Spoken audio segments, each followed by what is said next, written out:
Hello friends, मैं doctor Gautam Kumar, health सेवा at your home से आज हम लोग पीसीओडी या फिर कह लीजिए पॉलीसिस्टिक ओवेरियन डिजीज के बारे में कुछ बातें जानेंगे।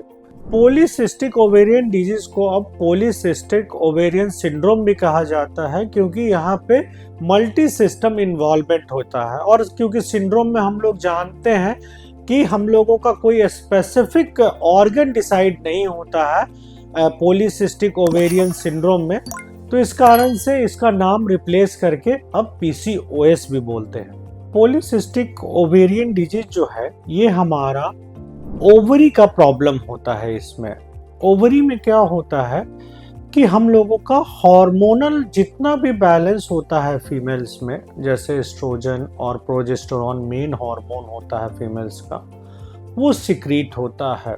अब ये चीज़ें जो रिप्रोडक्टिव एज ग्रुप माना गया है वो 12 ईयर से 45 ईयर के एज तक माना गया है। इस एज में ही हमारा पॉलीसिस्टिक ओवेरियन डिजीज हम लोगों को प्रॉब्लम देता है। और जैसे हम लोग जानते हैं कि फीमेल्स में दो चीज़ें जो साइकिल के फॉर्म में आती हैं, एक तो मेंस्ट्रुअल साइकिल और दूसरा ओवुलेशन। इन दोनों को अफेक्ट करता है पॉलीसिस्टिक ओवेरियन डिजीज। अगर हम सिम्टम की बात करें तो सबसे पहला सिम्टम होता है इनफर्टिलिटी, या फिर कोई भी फीमेल कंसीव करने, बच्चा जन्म देने में, बच्चा को धारण करने में उनको प्रॉब्लम होता है। फिर कभी कभी देखा जाता है कि उसमें मेल पैटर्न डेवलप कर जाता है, टेस्टोस्टेरोन का लेवल बढ़ जाता है जो कि मेल हार्मोन है। उनका मूड चेंजेस बहुत ज़्यादा मिलता है। कुछ देखेंगे कॉमन होता है हेयर फॉल, बाल्डनेस दिखने लग जाता है, थिनिंग ऑफ हेयर हो जाता है। फिर एक्निक बहुत ज़्यादा डेवलप करता है। सेक्सुअल ड्राइव जो होता है वो कम होने लग जाता है फीमेल्स में। फिर देखेंगे कि पेशेंट को वेट गेन होने लग जाता है, टेस्टोस्टेरोन का लेवल हाई हो जाता है। कुछ मसल मास भी मेल पैटर्न का डेवलप होने लग जाता है। फिर मेंसेस इरेगुलर हो जाता है, मेंसेस में पेन होता है।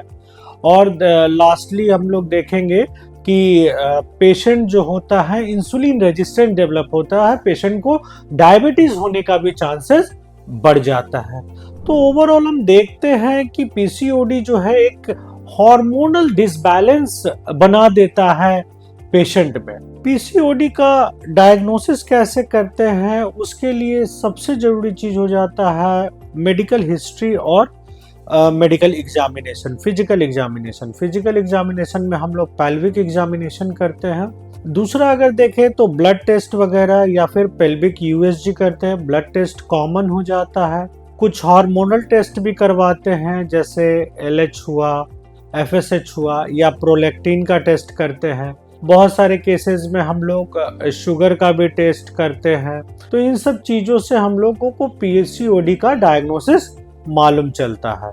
अब ट्रीटमेंट की बात करें तो सबसे पहला है कि अगर पीसीओडी डायग्नोसिस हुआ है तो हम लोगों को हमेशा डॉक्टर के संपर्क में रहना चाहिए। इसमें सबसे जरूरी हो जाता है हमारा लाइफस्टाइल मॉडिफिकेशन। कुछ हार्मोनल थेरेपी भी होता है, और कभी कभी इनफर्टिलिटी केस में हम लोगों को हमेशा डॉक्टर के संपर्क में रह के ट्रीटमेंट लेना होता है।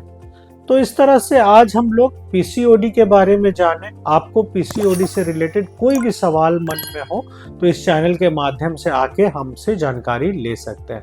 थैंक यू दोस्तों।